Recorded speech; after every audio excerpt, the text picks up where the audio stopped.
I was thinking about doing a video talking about the Insomniac leaks, but I feel like that conversation has been beat to death. And since I already did a year in review on all my other gaming platforms, I figured I might as well end with the granddaddy of them all, my Steam year in review. I should point out that for me, at least as a PC gamer, Steam is really synonymous with my time playing games on my computer. I very, very, very rarely use the BattleNet launcher and maybe a little more frequently the Xbox launcher, but since it's crossplay, I usually prefer to play those games upstairs. That said, let's dive into my Steam Year in Review 2023, home of Call of Duty. That's where I expect to see a lion's share of my hours this year. This year, you played a variety of different games, including a few new ones. I played a whopping 11 games, 3 of which were new. I mean, really, that's kind of humorous that I actually tried something new on Steam. 46 achievements were unlocked. 17% of the time I played with keyboard and mouse, 83% with controller. And I would absolutely expect my time to be spent with controller. I play almost exclusively with my PlayStation DualSense Edge now. And the only time I play with keyboard and mouse is in games that do not support controller or really poor implementation of controller support. So that is absolutely true.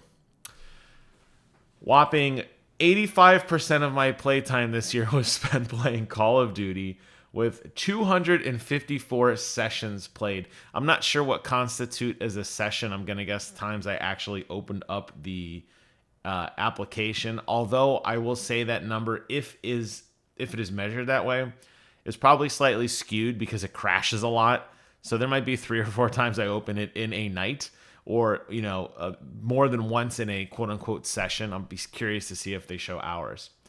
Valheim was a game that we really did enjoy. We played a significant amount of Valheim earlier this year. It was tons of fun building up a base and exploring that world with my friends. If you haven't yet checked out Valheim, it really made a big splash and it did kind of fade out. I know the developers were working on some DLC. I don't even know if it came out. Maybe it's time for us to fire it up and do another Viking playthrough. But the way that we played with my friend Matt, having a private server where we could all log in and play uninterrupted together, and it was this community-driven event, was so much fun. I really enjoyed that game. Counter-Strike 2, despite the hype for Counter-Strike 2, I don't even think I did a video review on it, absolutely did not resonate with me. I know it made a significant splash when the videos were released last year showing off the new smoke effects and some of the new graphics, but after playing more refined shooters, particularly Call of Duty, and I'm even going to throw in Halo Infinite because they've come a long way in their aiming over the last couple months, and they're just kind of feel of the controller. Counter-Strike 2's bloom and accuracy was so bad, I promptly uninstalled. So that's why you don't hear me talking about it, and that's why you really don't even see it. How do I compare against the rest of the Steam community? Most people only unlocked 16 achievements, and I unlocked 46. That's actually really sad if you think about it. I guess what you're seeing here is people just, despite the just insane flood of games that came out this year, I'm guessing most people were focusing on their console experiences. So like some games did have a PC port and a console port. It seems like most people like me are playing in the way that I am playing now, where if a game is available on a respective console, whether it be your PlayStation, your Switch, or your Xbox, you're most likely playing it there. Call of Duty for me is the massive outlier because I like the ultra-wide support. But I have a feeling that a lot of people are doing that. 16 achievements is an insanely low amount of achievements. When you consider pretty much any single-player game, you're guaranteed at least, I'm going to say a dozen, because they give you achievement for starting, finishing, maybe every major checkpoint, and then just doing ancillary things throughout your adventure.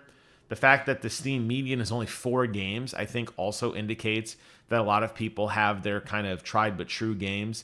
And it makes me wonder, just as an aside, how influential is the Steam Curator tool? How influential is the ability to find new games? It seems like people are just sticking with Old Faithful, really.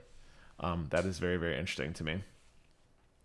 My new releases, 36% of my playtime had games that were new releases. That is absolutely Call of Duty Modern Warfare 3 without a doubt, 100%.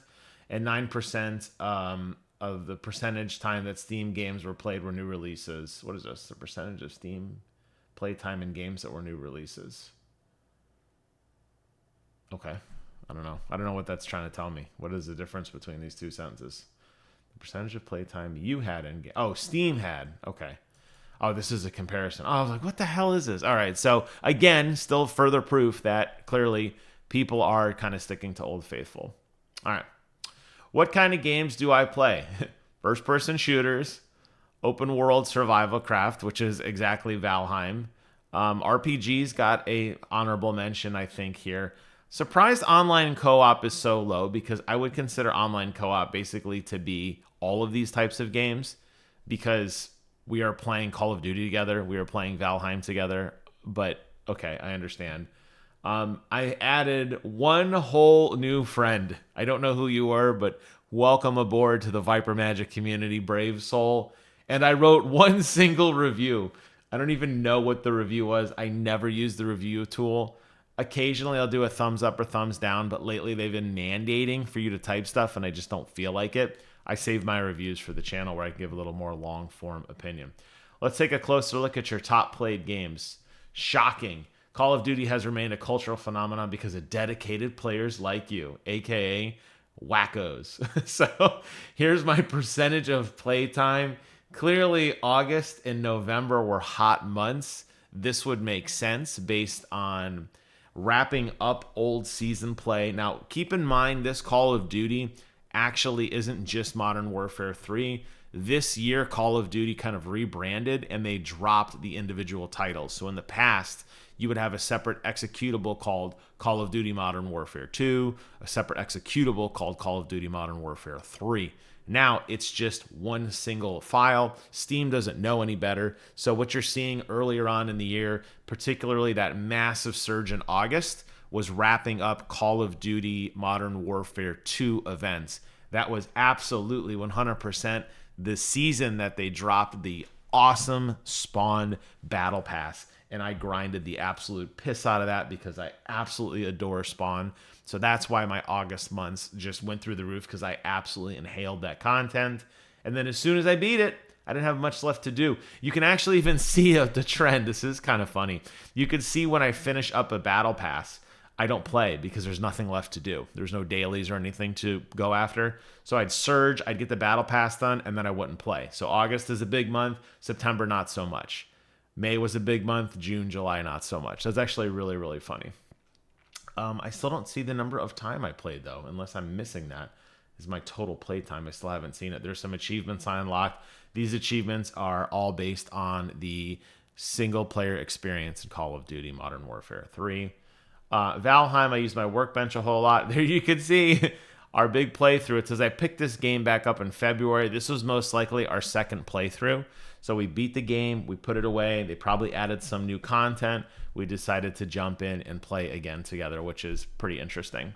And then Counter-Strike 2, I didn't really enjoy that much. I think I tried it once and then I tried again. Didn't really seem to get me very excited. And I locked one whole achievement, which was 100% of the achievements. It's kind of funny. I guess this is just probably like a welcome back achievement or something like that. Kevin and I did try Rust. We did not like it. We played it for a couple hours and it just didn't resonate with us. It's way too sweaty.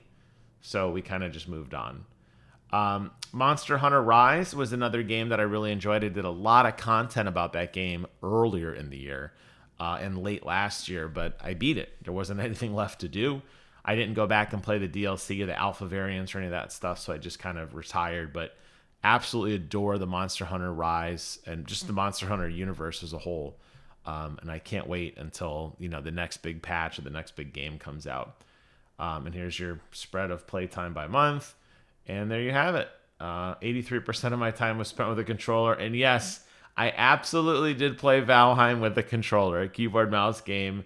I did actually struggle through and play with a controller, which was very fun. So there you have it. Those are my years in review.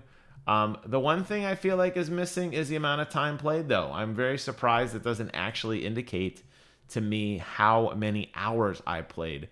I am really curious. I'm going to open up the Call of Duty launcher very briefly here. You're not going to see it, but I will. Because usually that has an indicator to tell you how long you've played.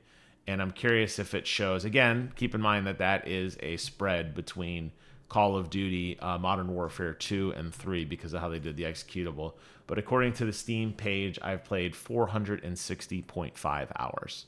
So quite a few hours in Call of Duty. I'm actually going to go play some more after I finish up this video. So there you have it. All my year in reviews for 2023. This wraps up this fun little experiment.